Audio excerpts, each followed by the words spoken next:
Previously on X-Men. The X-Men had themselves a terrible vacation. Gambit triple double crossed everyone to save the day, and the X-Men return to find the mansion in shambles. What happens next? Find out now on an all-new Uncanny X-Cast. Hello, comrades, and welcome to the Uncanny X-Cast. I'm your host and leader of the blue team, Wes Vereen, and this is my co-host and leader of the gold team, Jason. Hey, Jason, how's it going, buddy? What's going on, man? Your buddy Colossus, where did he come from? Kind of happenstance, I feel like, but what's going up, Colossus? Like, where you at? Like, I want to see him one more time. He's a dude. That is so freaking. I come from the motherland. I come from Rotherland, Russia. Dobroje utra.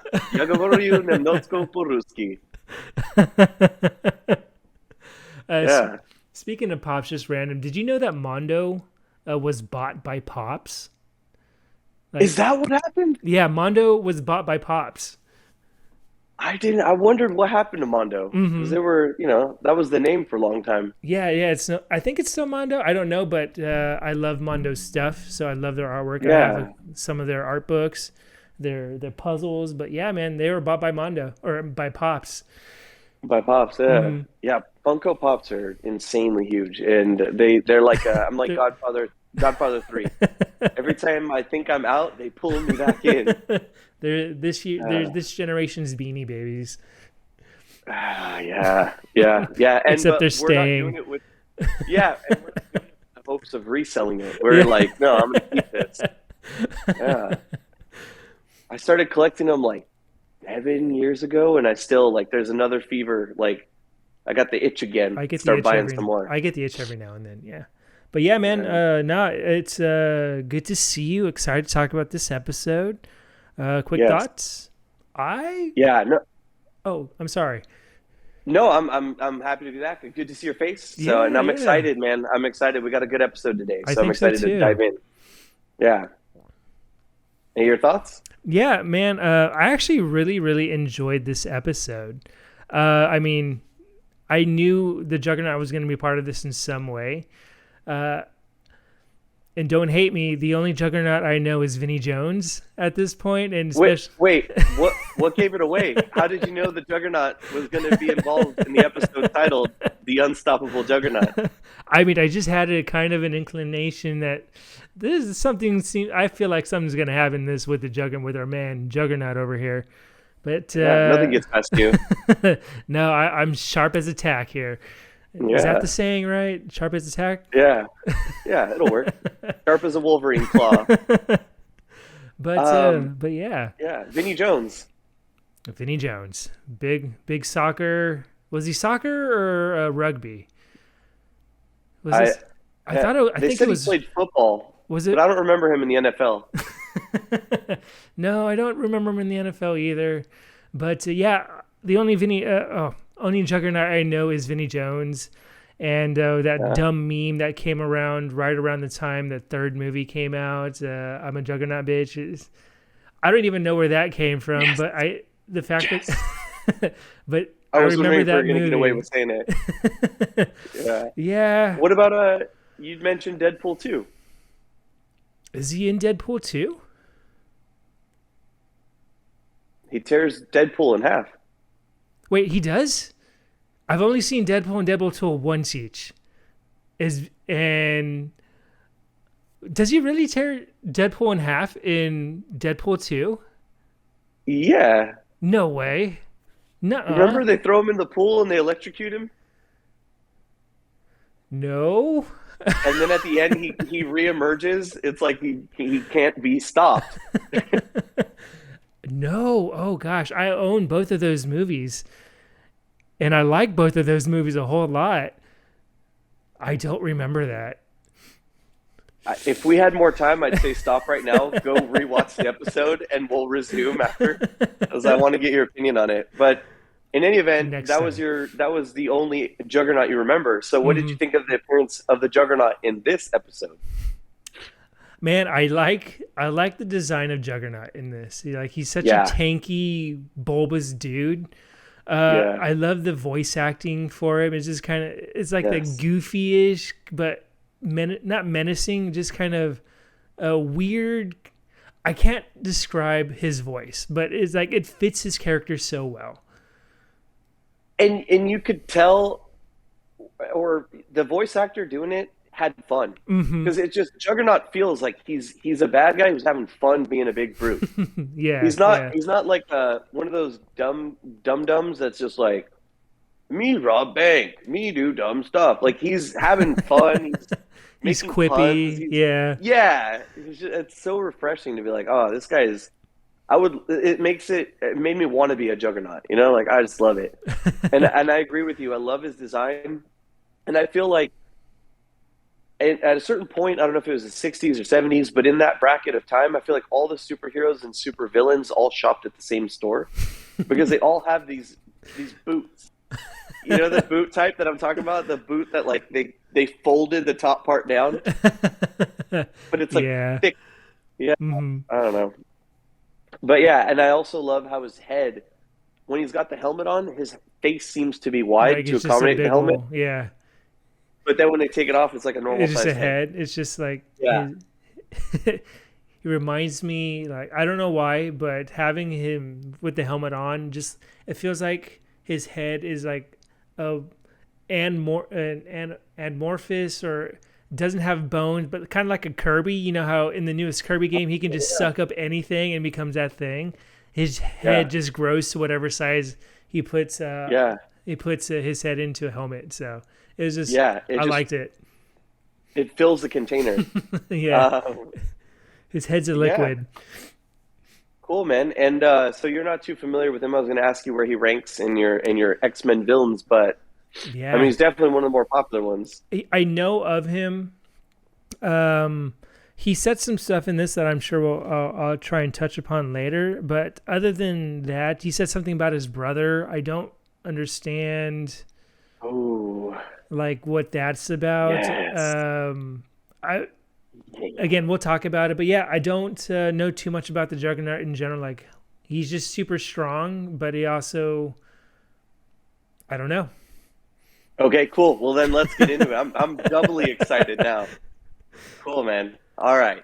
So the episode begins with the Blackbird returning from their Genosian vacation, which went horrible, as we covered in our last episode. Hmm. One thing, quick note, is I like their cool computer phone on the Blackbird. Like, Cyclops or Jubilee. It looked like Jubilee, and then it cuts to Cyclops, but it's like somebody's pushing the button, and it says calling, and immediately like call failed or no answer. Uh And like, it didn't even finish ringing, but we find out why, because the Wolverine's or the X Mansion is completely destroyed. Yeah, yeah. And I like how Wolverine is creatively using his claws to pick I his teeth. I noticed that. Like, I did WTF Wolverine. That's not a toothpick. Like, that is an adamantium weapon. You're gonna Yeah, slice your tooth, and then you're gonna slice into your gums. I thought the same thing, and then I realized he doesn't care. He'll just heal. Like that. I was like, that's not safe at all, but he's not concerned. So yeah, the mansion's destroyed. Hmm. I do love the cool music. The sound, all the sound design, both the sound effects of the claws popping, the flips that they do through the air, the sentinels walking, and the music always just seems to perfectly fit the mood. Hmm. They nail it every time. Um, and I like how Wolverine thinks that the professor is playing around. This is just this is another one of his ruse. Don't fall for it. Yeah, yeah. As Wolverine's removing the rubble, he's like, "Come on, Professor, quit playing around." Like, have you known Professor Xavier to be this level of prankster? Yes, it's He's kind of always weird. goofing. Kind of Yeah, weird. yeah. And then Storm does her wardrobe change trick again, but she was already wearing her outfit.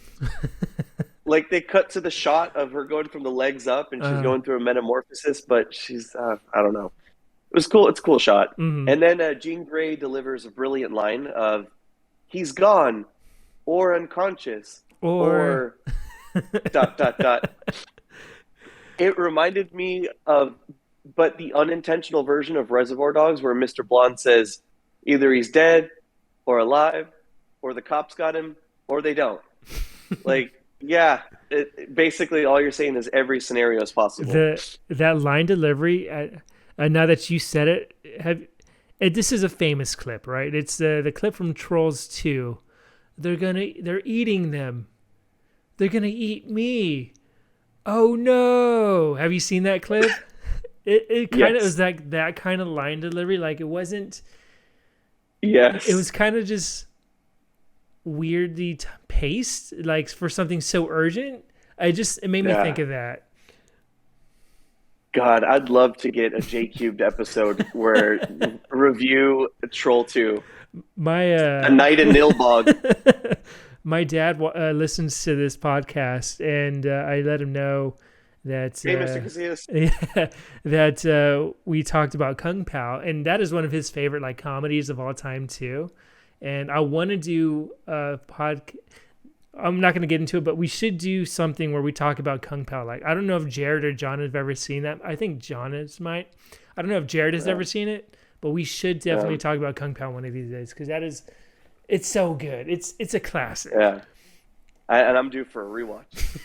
Um, and then in the episode, let's see. So, yeah, Jean Grey finds that line, and then Professor X leaves a hologram message. It's just, that would have been great ahead of time. Yeah, Right? like maybe when everyone say, "Hey, I feel like they should have known something like he was gonna bounce." I guess they knew he was gonna bounce in the previous episode. He says, "I gotta go somewhere. I can't tell you where," but he literally just sends a hologram message saying, "Hey, this is where I am." That could have all been avoided, Professor, if you had just told everyone before you had them go save Gambit, Jubilee, and Storm. None of this might have been a little bit easier to try and figure out what was going on. Yeah, completely avoidable by communicating up front, letting people know when you're going to leave, where you're going to go. Communication is key. Communications, especially when your literal superpower is communication. Like you can just go into people's minds and let them know stuff, but whatever. Wolverine decides to storm off and go find whoever's responsible for this. As he does. Rogue, Storm, and Jubilee are tasked with finding him and returning him. Mm-hmm. And then now I noticed that Rogue is taking the place of Gambit in terms of not caring about being incognito. Because I noticed that as well. Yeah, you got Storm in normal clothes. Jubilee's superhero costume really doubles as a whatever weird teenager costume. But Rogue is full on X-Men costume. Yeah, no costume, no disguise. It's just I'm Rogue, hear me roar. Every single day, 24/7. Yeah. Yeah, I'm Rogue, hear me roar. And speaking of Gambit, is he just sleeping on the Blackbird? Because he does not help out with any, like, he doesn't bother looking for Xavier. He doesn't even say anything about the X Mansion being destroyed.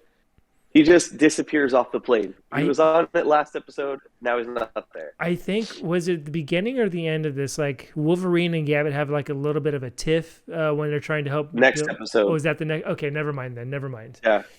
Yeah. Gambit just decides to sleep through this episode. But Jubilee says a line, "Me and Wolverine can take on anything." And I just want to know, since when? You guys haven't had a team-up episode yet. This is true. In fact, the first time you saw him, you blasted him through, like, into the wall. Mm-hmm. Then when you guys fought against Sabretooth, Wolverine ended up in the infirmary for quite a bit. Yeah. So I don't know them as this famous, like, they're not the Road Warriors just, like, coming through and beating everybody up. I don't understand when this happened. But Jubilee comes upon a construction site where they're talking about a Super Ruski. And Jubilee almost has a building fall on her because somebody inside is wrecking it. And I wrote this down, like, so Jubilee knows who Wolverine is at this point. What makes you think, Jubilee, that a light flashing in a building is going to be Wolverine? Like... That does happen. She goes, "Wolverine," and then proceeds to approach the building. It was such a weird little thing. I mean, again, it's so we can get from one point to another seamlessly. Yeah. It's a weird kind of character decision that doesn't make sense for how long they've been with each other at this point, which was what, maybe Yeah. 3-4 weeks. Maybe she thought he was doing like cool light tricks off his Just like claws. doing Yeah. the whole knife thing with his claws. Yeah. Causing Just sparks in there for no reason. But yeah, the building almost falls on her, and Wolverine also doesn't care about being incognito because he is fully in costume, walking around a yeah. construction site. Can you imagine, of all places, a construction site? You're walking around in yellow tights, like, and like not only is that already going to be made fun of if you're a regular human, but then you find out you're a mutant. Like this, just Wolverine's asking for trouble. Yeah, and But yeah. yeah. Yeah, but it's revealed to be Colossus, aka Peter Rasputin. All right, and a little backstory on Colossus. He was created by Len Wein and Dave Cockrum, same team that created Wolverine. Oh, nice. He first appeared in the giant-sized X-Men, and that came out in 1975.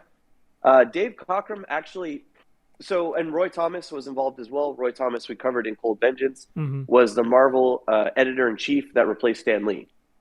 Okay. So he told the team, "Hey, go home and brainstorm some new mutants for X-Men." And Dave Cockrum said he immediately came up with the idea for Colossus because he knew that the team needed a strongman. So he had the idea, he drew him out, and Len Wein approved of it almost immediately with minimal changes to the design. It's funny controversy because, as you can see, Colossus does have bare legs, right? You can see a little thigh going on. Yeah. But it's okay when he's in metallic form, but apparently Len Wein didn't like the idea of a bare-legged human Colossus. So when Colossus transforms back to Peter Rasputin in the comics, he has like a blue fabric just covering his thighs. That magically disappears. That magically disappears when he transforms into the steel form. But wow, Len Wein weird. thought bare legs on a man wasn't masculine enough, I guess. So that's the only adjustment that was made. And we see Colossus in the show in a tank top, a muscle shirt, if you will, and jeans. And this is exactly how he appeared in his first appearance in the comic book. Really? So we actually, we see him on a farm in Russia, and he ends up saving his sister Ilyana from a runaway tractor. Oh. His sister, by the way, Ilyana, is an X-Men on her own. She's Magic. That's her name. Oh. And then his brother is Mikhail Rasputin, who is a supervillain. So Colossus comes from a mutant family, but I don't think his parents, either one of them, has powers. Yeah. And a little side note really quick, he actually originally was going to be the leader of the X-Men. And if you notice on the giant-sized X-Men cover, he's the one punching through the page, leading the charge. Really? Oh, wow. Yeah, so for a time, Colossus was going to be the leader. That's cool. Yeah.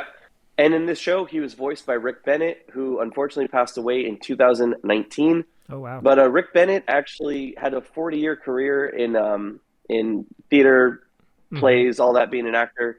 And he was even the dean of the Toronto Film School. No way. Okay? That's cool. Yeah. Rick Bennett. So anyway, the construction mob is angry. Wolverine wants to see Colossus handle himself after Jubilee tries to help. And this is the second episode in a row where Jubilee tries to help a mutant and a teammate stops her from doing so. One guy, just instead of throwing like bricks or anything at Colossus, decides, I'm just going to drive a truck into this guy. I'm just going to murder someone. Yeah, I wrote that down. Like, these construction people were already prejudiced against, I guess, mutants, but having them take their, they're taking our jobs kind of situation, it kind of really rings to, what's going currently in today's climate. But I noticed that, like, this dude doesn't care he's a mutant. It's just going to straight up run over him and probably the foreman, because the foreman is cool with him too. And it's just like, wow. Yeah. He went to murder real quick. Like, didn't even think about it, second guess himself. and it's pretty cool because Colossus transforms. Hmm. Mind you, he's not. He's in human form when the guy tries to drive a truck at him. Yeah. He transforms and crushes the truck, and then Wolverine decides to attack. It's like it's such a And dumb idea, like for Wolverine. It's like this guy just stopped a truck. It's my time now. Let me pounce. yeah, and what does he do? He sits on his shoulders, which is one of the dumbest attack moves I've ever seen. Um, so Wolverine attacks, gets thrown off. Jubilee attacks. And I wrote in my notes, Jason's going to love this because I know how much you like when characters just fight without talking first to try and clear the air.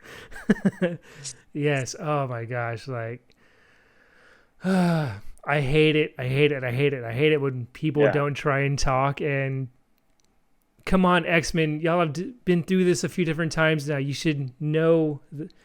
You should understand. Like, does this guy look like he's the one that destroyed the mansion just from how he's interacting with these people who are trying to kill him? I love Yeah. that he just kind of tangles Jubilee in like a rebar and steel beams and stuff. Just like, no, what you Americans, you're a bunch of weirdos or something like that. And just kind of Yeah. walks off. It's like, oh, I love this character so much so far. You Americans are so strange. Yeah. And then, you know, the famous saying is, if at first you don't succeed, try again. And Mhm. Wolverine decides to do so. He literally does the same move that got him thrown again. He just jumps on Colossus's shoulders and sits on them again. I don't know why he thought it was the Just second time. whoop, chunked I away. guess he thinks he's like Rey Mysterio trying to do a Hurricane Rana or something. But Colossus is about to toss him, and Wolverine manages to sniff him. And I had an issue with this because I can't quite go into one because it's going to spoil the episode a bit, but you really couldn't smell that this is not the same smell you smelt at the X Mansion from a few feet away. Yeah. This is because in Cold Vengeance, Wolverine couldn't smell the fishermen that were tied up on the bridge either. So Wolverine's sense of smell is really inconsistent. It's it is only usable or useful in certain situations. It's like Yeah, I guess so. Yeah, like his yeah, nose just clams shut until his body says, "Oh, this might be useful in this case. Let's open up them nostrils." yeah. And I would think if Colossus is in metal form, he's emitting less odor because he's Hmm. going to smell like steel, which could smell like other buildings. But when he's like in human form and he's kind of sweaty and body odor, he might have a unique scent to him, and Yeah. that's when Wolverine could have picked it up, but it didn't happen. We need John. Um, Where's John with I know. the physiological facts for us today? Yeah, he's hunting down Godzilla. I guess so. Yeah. So Colossus walks off, confused about these crazy Americans, and that's when Wolverine gets a notification that somebody big has robbed the bank. Hmm. All right. So Wolverine is in his yellow spandex when he receives the call, but when him and Jubilee pull up in the Jeep, he took the time to change. Now he's in incognito mode. He's wearing his street clothes. And is Colossus either a time traveler, a teleporter, or really fast on foot? Because Jubilee and Wolverine arrive in a Jeep, Uh-huh. and Colossus is being carried away, literally carried away by some sweaty policemen who are straining carrying a giant man. Yeah. Why are they carrying him? Oh man, who knows what happened in that 30 seconds from them in the construction site to them driving down the street? Who knows what anything could have happened in that time frame? Anything. Yeah, I guess so, because Colossus had the time to take his newly earned money, decide to go open up a bank account, see a robbery in progress, try to stop it, and then the police had time to show up and arrest him and not the other guy. What bothers me about that as well then, because yeah, he's even saying, no, I was just trying to deposit my money. I didn't Yeah. rob the bank. Like, where are these eyewitnesses trying to help Colossus out here? Like, no one's coming up, no Yeah. one's stepping up to the plate. He tried to help citizens. them. Yeah, what They the don't care heck? about him. What the heck? It's because he's a freaking mutant, so they don't care. Yeah, they don't. And they didn't even put him in handcuffs. They're just carrying a giant metal man and just deposit him into the back of Yeah. the police wagon. Props to Colossus though for what I love about him is he's naive in like the best ways, Yeah, but he's not trying to hurt anyone. Like, and I think that is what I like about him. Like, he's just uh, I don't know if what I'm trying to say, but I just really like naive, good characters that are just not understanding of the ways quite yet. Like, I really like characters yeah. like that. They grow He's a really gentle well. giant. Yeah, exactly. Yeah, yeah. Um, yeah, and Rogue, apparently this you're not the only one that likes it because Rogue finds him very handsome. Yes, very. Yeah. Rogue is And smitten. she likes him so much so she decides let's go break him out of jail because that would be a waste of tall, handsome Russian. And so they go to the jail, and I really like this scene because I found it odd that I had an issue with it. But Rogue comes up to this detective who immediately is like, "Oh, time for you, lady." Hmm. And she takes her glove off, and I kind of was like, "Oh, Rogue's just gonna straight zap this poor guy." But I like how she tricks him. She just puts her hand out. Hmm. He's the one that touches it. So it's like, Yeah, hey, at that point, it's this guy, it's he not did it her to fault. himself. Yeah, it's his Yeah, fault. yeah. She grabs the keys from the guard, and then they go to get Colossus out. But they try one key, find out it's the wrong key, and Rogue just rips the door off. What? I What was the noticed that point? as too. Yeah, I was like, that's. I mean, there's a couple of different keys on that key ring. I mean, that one card probably had multiple cells. You had to double check every now and then, y'all. Come on. And you can rip a door off. What was the point of grabbing the keys in the first place? So you're not going to try it. Try Yeah. multiple keys. So, but it gets even better because it's the return of your favorite X-Men, Oh, Beast. Beast. Oh, Beast. I actually forgot he was a part of the show because we've seen so little of He's in the opening credits in every episode. Yeah, but he's not part of the show. You know what I mean? Like, Uh, maybe the first episode and a half, and then the whole courtroom scene. But other than that, he has not been part of any of the X-Men adventures and anything like that. So I legit forgot he was a part of the show until we hear his voice. I was like, oh, right, Beast is still in jail. Oh, Beast is still in yeah, jail. Damn, how long has it been? That sucks. yeah. I have an issue with this though because I sound grumpy today because I'm taking issues with everything. But we clearly saw the prison. So here's the thing: is like there's I guess jails and then there's prisons, right? Like Mhm. Beast he's already been in court once. He attacked a government building. Like he should be in prison, not in jail, Yeah, he should be right? maximum security. And we saw the facility that Magneto tried to break him out of. Uh huh. It was kind of a fortified building. Yeah. This one is like just a jail in downtown, and all of a sudden Beast is there too. Yeah. Yeah. So I was like, what are the chances of this? It's a small town, Uh, man. Small town yeah, jails, I guess.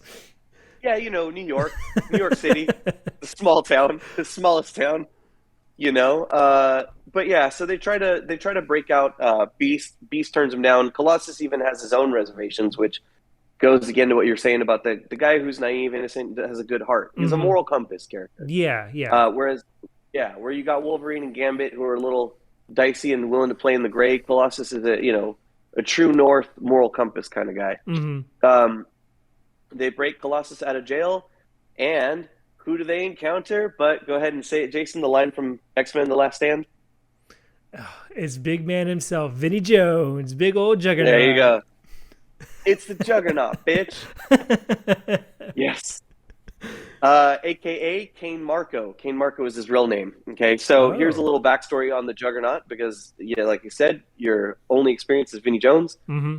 Juggernaut debuted in X-Men number 12. This was in July 1965, where he also rampaged through the X-Men's headquarters. Oh. So both his debut in this episode and Colossus's debut, because remember, Colossus stopped like a tractor, Hmm. or of construction equipment. They're Yeah. both mirroring their appearances in the comics or their Oh, debuts in the okay. comics. Cool. Cool. Juggernaut was created by Stan Lee and Jack Kirby, and contrary to popular belief, even though he's here on the Brotherhood of Evil Mutants mural, Juggernaut is not a mutant. He is a regular dude who is empowered by a gem belonging to, and I hope I'm saying this right because I've never actually said it out loud, Sidorak. Okay. Oh, that makes sense where he says my powers are magic. I had no idea. I thought he was a mutant. I was like, magic powers? Oh, okay. Cool. Yeah. Now, Sidorak is a demon entity deity that exists in the Marvel comics. Mm-hmm. He's also attached to Doctor Strange. Really? So, if you'll remember in Infinity War, when Doctor Strange is fighting Thanos at the end, Mm-hmm. he summons the bands of Sidorak, and they're those red, scarlet covered, like, rope, or not rope, but like band things that wrap up Thanos for a while in order to subdue him for a bit. Mm-hmm. So that was a little reference to Sidorak in the films. Oh, cool. But Cain Marko is the stepbrother of Charles Xavier. Oh, really? Oh. Yes. So his father, Kurt Marko, was actually partially responsible for the death of Brian Xavier, Charles's dad. Oh, wow. And then he marries Charles's mom. So there's some real Hamlet stuff happening wow. there. Some Game of Thrones stuff going on here. Yeah. Kurt Marko favors Charles Xavier and abuses Cain, his son, which causes Cain to grow up to hate and resent Charles. So one day, Cain Marko finds the ruby of Sidorak in a hidden temple and reads the inscription on it, which gives him the powers of Sidorak. So that's how he becomes an unstoppable juggernaut. Oh, that makes sense. Him talking about his brother in the episode makes a little bit more sense as well. I had no idea there was that part of like the Last Stand movie too? Did they, if you happen to remember, if that was ever mentioned? No, they totally. Oh, they just kind of nixed that. Really? Oh, yeah. Wow, cool. Yeah. Dang. Yeah. What to me is like the most intriguing aspect of his character motivation is just being done away with in all the movies. But at least in Deadpool 2, it was humorous, so I didn't mind it as much. But that again, it's a Stan Lee trademark of giving a character something that makes him human, right? Yeah. Instead of him just being a big brute, it's, well, this guy grew up resentful. He grew up neglected. He grew up abused, and his stepbrother had all the talent. So finally, he has a chance. So yeah, he's going to overdo it. You know, he's going to try to compensate. Those sad humans backstories, like it really grounds X-Men, and that's what I'm really digging. Like, not only is this such a diverse group so far, I mean, we have an Egyptian, we have a Canadian, we have an Englishman, we have Cajun, potentially soon a Russian, like, and then the same for all the baddies. It's just like, I know Jack Kirby and Stan Lee really wanted to bring the comics and like make people feel like that they could see themselves in the comics that they were writing, and it's really showing in this TV series so far too. And I respect that immensely. 100%, and I'm glad you recognize that, because again, because you're kind of getting educated here. Yeah, not no by joke. me, but just by the no joke. X-Men. And guess who does the voice acting for Juggernaut? Man, he sounds so familiar. I can't put my hand like I can't put it down. Like I can't point my finger at exactly who it is, but he sounds really familiar. Frank Bennett. No way. He's also voicing Colossus. No way. Really? He's pulling double duty in this episode. He's pulling a Mel Blanc, huh? Yeah, dude. He does both voices, Juggernaut and Colossus, which as I listened to it, I'm watching the episode listening, I was like, this is great. He sounds like two totally different characters. Yeah, no joke. But yeah, so I love his great dialogue that Juggernaut says while he's robbing the bank. He's sniffing the money and he says it's the refreshing smell of mint, which it's the U.S. Mint, it's this double thing. And I was like, that's actually a clever line, which is immediately followed by one of the worst lines. Gambit and Jubilee are standing on the roof, staking out this bank. And Jubilee walks up and goes, he's in there, isn't he? Mind you, the police have just pulled up with sirens blaring. Like, Really, Jubilee? Like, how oblivious is this character? And that things like that are kind of why I told you previously that Jubilee got a little hate from the fandom Hmm. because the kids grew up to love her, but like the more adult fans were like, "What? This character's so Yeah. pointless."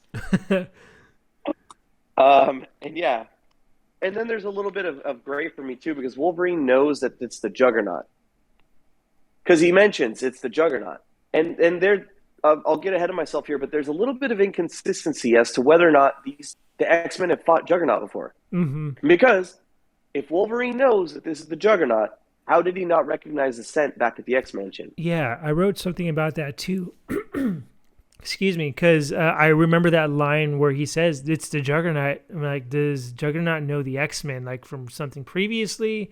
I Right. noticed that was kind of a weird line, and like, well, who is this? And then Wolverine just immediately goes, "It's the Juggernaut," and it's like, oh, It's the Juggernaut. yeah, Yeah. And, well, how did you not pick up on the scent back there? mm-hmm. And then again, I'm going to get ahead of myself there, but Storm has a line that says, "Nothing we know of can kill him." And I'm like, how many times have you tried, Storm? Like they just got fed up with Juggernaut and they're like, we're going to murder him this time. They're like, nope, didn't work. Yeah, Let's try this now. So Storm obviously knows nothing can kill him. Wolverine kind of knows him, kind of doesn't. But then Jean Grey doesn't seem to know him either. So mm-hmm. it's like, it's very inconsistent, but some of the X-Men have to have encountered him at least once before. Yeah, Um, then he walks out of the bank and he says a line I used to say all the time. And that's stick when I was a little kid. Sticks and stones may oh my god. Rewind this. Okay. Sticks and stones may break my bones, but tanks will never hurt me. I used to say that all the time as a kid. Like oh, it's just a funny little quip I'd say when there were no tanks around me. But anyway, which brings me to my next point. The street police have a tank. yes, they do. This is quite an armed city police force we got going on here. It's not even SWAT police. It's regular beat cops with their doors open and their handguns drawn, and a tank is in the background. Yeah, yeah, yeah, What? It's wild, right? So, Juggernaut takes a tank shell to the face and just shrugs it off. yeah. So Pretty cool. he wasn't lying. Hmm. Tanks don't hurt him. Yeah. And Wolverine and Jubilee sneak up on him and decide to slash his bags of money. Now, tell me, what did you think of this totally oblivious Juggernaut who doesn't seem to notice that the bags of money he's carrying I are getting mean, significantly lighter?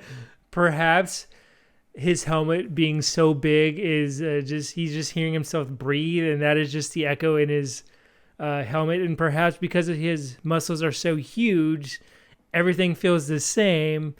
And that is why you can't feel the presence of Wolverine literally doing like a jump and just going, ha ha, and just running away. And I don't Yeah, know. Who knows? Who knows? Maybe he was looking at the tank and that was preoccupying his time. But it was kind of interesting.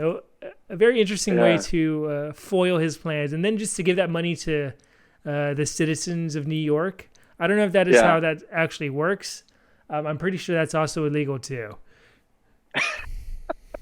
yeah. Jubilee does her best for Robin Hood. Um, so and then Juggernaut knows that Wolverine is an X-Man. Hmm. So even if Wolverine like had heard of Juggernaut, Juggernaut sees Wolverine and immediately knows, Professor Xavier has sent his X-Men to fight Yeah. him. Doesn't go too well for Wolverine. He gets like beaten up pretty bad, or whatever. And I did like this one thing as Juggernaut approaches Wolverine while Wolverine's like down in the alley. Juggernaut, with every step, the camera was shaking, and Hmm. I thought that was a cool effect to like Yeah. really exaggerate, this behemoth that is Juggernaut. Um, so while Wolverine and Jubilee were staking out Juggernaut robbing the bank, they were on top of a building. They slid down a pole to get down to street level. Um, and as you saw, Jubilee was on the street level when she gave people money. But Jubilee, knowing that Wolverine might be finding the Juggernaut by himself, decided to take the time to climb a building.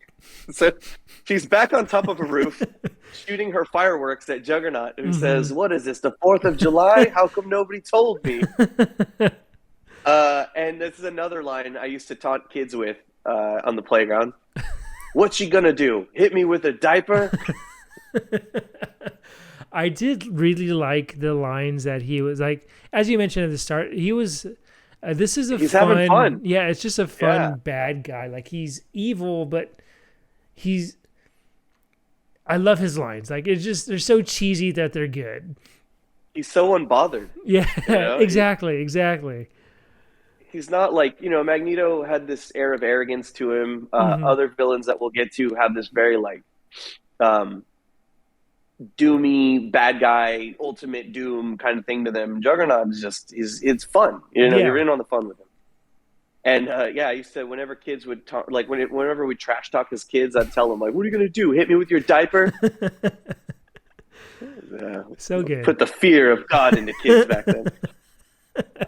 So yeah, and then we get one of my favorite battles in all of comic book history. Man, is Colossus versus Juggernaut.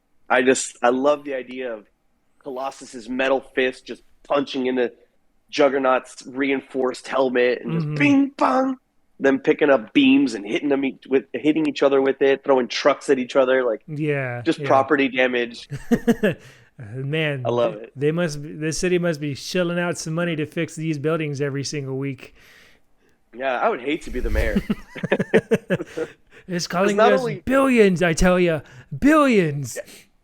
not only do you have the X-Men causing all this property damage, but you got Spider-Man, Punisher, Daredevil, Yeah. the Fantastic Four. There's all these people based in New York that are just wrecking stuff on the daily. Hmm. It's got to be a short lifespan for these people. Just heart attacks daily. Um, and then yeah, the team decides to call a timeout, and they realize Juggernaut's pretty strong. He's beaten everybody up. And something that we've been waiting for a long time finally happens. The team comes together. The team. Yes, man. Cyclops, we made fun of his strategy skills a couple episodes back when he's just like, yeah, you're a tourist, and go undercover.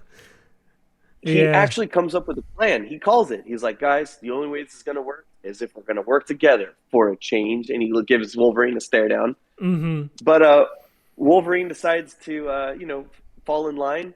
And also Colossus, who wasn't in the team huddle, somehow is in on the plan.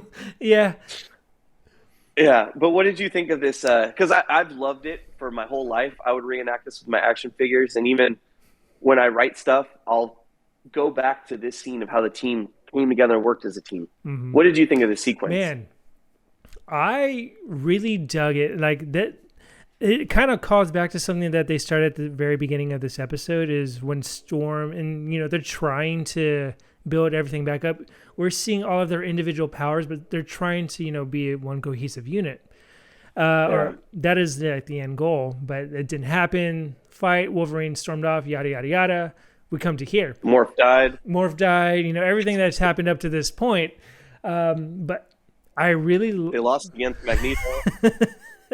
multiple times, but up until this point, we never saw them fighting as a team, like a full team.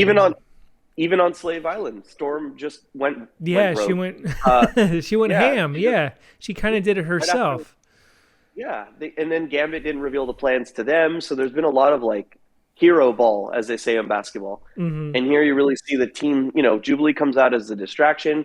Cyclops then aids her, so it doesn't look like such an obvious distraction. Colossus nudges him from the back. Storm makes ice for him to slip on. One unit. It's like in Remember the Titans after they're done with the football camp and they're all just one team. Like, yes. Oh yeah, that is what I really dug seeing them work. And then even Wolverine at the end of that fight says, I guess working as a team does something one or the other. I don't remember the exact quote, but the line is, I guess this wimpy teamwork garbage. There's something to it. Yeah. Yeah. So they do it. They beat. Oh, and Jean Grey does what you famously call a PTSD train, except this is a lobotomy. Oh. She gives him amnesia. She makes him forget who he is and what he's doing. That's such a scary power to have. Like I put that on my notes. Like WTF, Jean Grey. That's scary. Like, I didn't hurt him. I just made him lose his memory and what he was doing. Like I made him lose who he was as a human being. He's just wandering now. Like we don't have to worry about him until it wears off. It's like, whoa. Yeah, yeah. You don't have to worry about a frightened, confused hunk of a Juggernaut man who's going to be attacked by mutant haters. Like, yeah, that's going to work great. Opposed to this, Jean Grey uses her telepathy to go inside his psyche, understands what his trauma is, and then cures it. And you have a well-adjusted Kane Marco who forgives his stepbrother and moves on and learns to give himself the love that his father didn't. Nope, just making him a scared child, pretty much. Yeah, just give him amnesia. It's gonna be fine. That'll work out. It won't come back to bite us one day.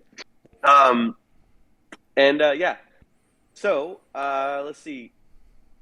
Oh, one thing about this fight that I thought was really cool that maybe you didn't pick up on is that Rogue tries to drain Juggernaut. And during that, he implies that you're going to get a taste of what it's like to try to drain my power. And Rogue starts referencing Juggernaut's backstory. And I appreciated it because it wasn't, as you say, an exposition dump. And if you know the backstory that Charles Xavier is his stepbrother, then when she talks about his brother and this and that and the anger and the trauma, you got an idea of what demons lie inside of Juggernaut. But did you? I guess you didn't Not know really. about their yeah, backstory. I didn't know about that backstory, so I thought it was just like I knew it was an anger, but I didn't know exactly. Like something about the dad too. I thought that's what Rogue was saying at one point when she was freaking out. But yeah, I had no idea what it was about really. On my end.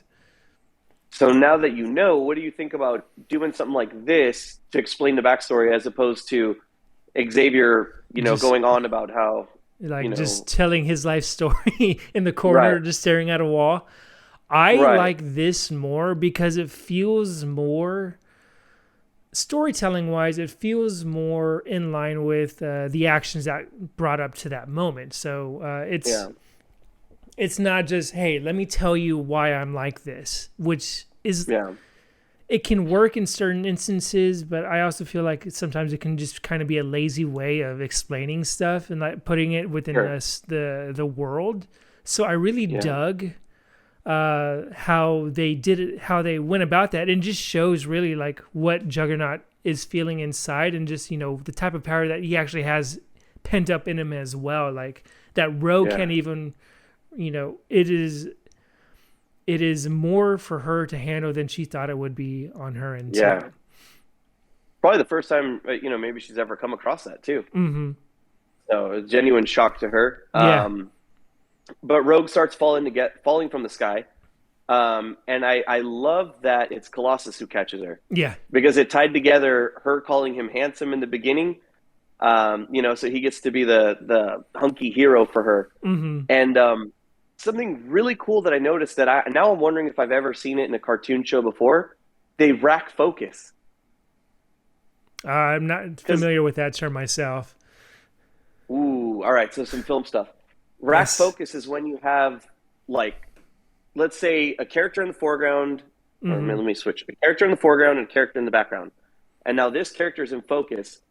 Or this character is in focus. And he says, like that time I poisoned your mother. And now you rack focus to this character to see their reaction. I see. So you have it measured on the inside baseball, but you have it measured on the camera. So then you switch so that the lens is now focused on the other person. That's called rack focus. Okay. So it's Colossus in the foreground saying his line, and then as Storm kind of dips down in the background, you rack focus to her. And animation, this is a 2D animation, hand-drawn. You usually don't get that depth, that sense of depth and like lens work in a 2D animation. So I did love that. I thought that was some pretty ahead of its time kind of... Check that out and rewatch, because that probably went right over my head. I'm getting better. I'm back in film school, so some stuff it's going to start happening eventually. Yeah. And then that's when... No, but congratulations to that, man. I wish you all the best. I'm excited to see what comes from it. Thank you. Yeah, and that's when Wolverine says that there was something to this wimpy teamwork garbage. And I love to see it, man. I don't know about you, but my favorite is when the X-Men are getting along and like Wolverine and Cyclops are still jabbing at each other, but in Mhm. this like fun way, Yeah, yeah. you know. It's the team One is of forming basically. yeah, one of my biggest gripes, how you say you don't like unmotivated fights between characters. I've never wanted to see one superhero team fight another superhero team. I don't Hmm. like it when good guys fight for no reason Yeah, same. because there's never seems to be a real reason behind it. The exception, Civil War. We'll say that. The exception is Civil War. That was well done. The original comic series and in the movie, but for the sake of just X-Men versus Avengers, I'm like, no, I like them. I don't want to see them fight. You Hmm. know. Um, So then the X-Men get back to the X-Mansion, and as they say, Rome wasn't built in a day, but it seems like the X-Mansion was because They're pretty quick. it's almost fully repaired, and I don't understand. It was in shambles, and now Yeah. it's looking pretty normal after an afternoon chasing a bank robber. I don't understand it. And Wolverine's kind of growing. He's warming up to the idea. Like him and Jubilee are talking at the end, and he's really happy. And I love it because we got a clean ending that didn't do to be continued. Yeah. You know, it's a real optimistic, and they've been through a lot in the Yeah. past few episodes. Sentinels, the death of a teammate, the imprisonment of another teammate, the entrance of their biggest nemesis, getting captured on Slave Island, having horrible date nights. I feel Hmm. like it wasn't a day off, but at least there wasn't a doom and gloom ending to this episode. Yeah. It It ended was a on a nice happy breather. note. Yeah. Yes, man. They needed a breather. Building a mansion isn't nearly as hard as I think it is, apparently, to the X-Men. But yeah, it was a good, solid episode. Yeah, 100%, man. And any final thoughts on the episode? Man, I want to see more of the Colossus. I assume we are going to. I know he is part of the X-Men team eventually because, again, my knowledge, that one scene in his X2 where we see Colossus, like, is that Colossus saving a child when the about right before like the building is gonna blow up? Is that X2? Yes. So that's Yeah. Colossus, right? So, He was in all three of the original X-Men movies oh, was he? Oh, maybe. in cameo parts. Oh, okay, okay. Yeah. But I can't wait to see more of him. I love his character so far. I love where the team's going. Like, it can only go up from here, right? Oh, well, yeah. That's what makes the show so great. Yeah, yeah. But yeah, as far as final thoughts for me, it's the animated debut. Well, for this show anyway. Hmm. Two of my favorite characters. Colossus is 100% in my top 7 X-Men lineup. Like if I get a roster and I got to fill 7 spots, it's Colossus is in there. Okay. I just love him. I love that he's the heart of the team. You know, in a way that him and Nightcrawler both have this in common. They're Hmm. both like very morally north, and they together are a great duo. Yeah. Like I think they complement each other really well. So I love seeing it. And Juggernaut's one of my favorite. His design is so simple. You know, Hmm. big helmet, bands on his arms, big bulky body, but it just works, man. Because I Yeah. believe that he just run through walls, charge with that shaped helmet. But both totally deliver in their debut. You Hmm. know, Colossus at every turn was true to his character, and Juggernaut was just destructive and fun. Yeah. And also great team episode, except for Gambit, who decided to just not be Yeah. part of the team bonding. And one thing I want to note is I love the bold decision to include a Russian gentleman superhero. Hmm. While, like I said, he debuted in 1975, but like I said, it was a team that it was at a time where we're Cold War is very real. We had the Yeah. Red Scare. The Russians were oftentimes being portrayed as the other, as the nemesis, as the villain. So it was a bold move to have not only a Russian superhero, but have him be a very sweet, innocent, genuine guy. Yeah. So great note there. And I love the backstory to Juggernaut. I love that he's not just this big guy who robs banks. There's actually some real character pain there. Hmm. Hmm. And I've heard that the difference between heroes and villains is they all share that pain It's that just, makes their origin story. It's just the choice of what they do with it. yeah. Ooh, I You like know, that. yeah. So and there it is. And great pacing episode wise for the whole series. You Mm-hmm. know, it was awesome. I really enjoyed it. But yeah, Yeah. well, there it is. We're wrapping up another episode. We'll see you guys next time. Thank you everyone for all your support and for sticking it through. Check out the other videos on our channel. Like, comment, subscribe. We Yes, appreciate it. please. Yeah. Otherwise, we'll see you next week. Same next time, same next channel. See ya, y'all. Laters.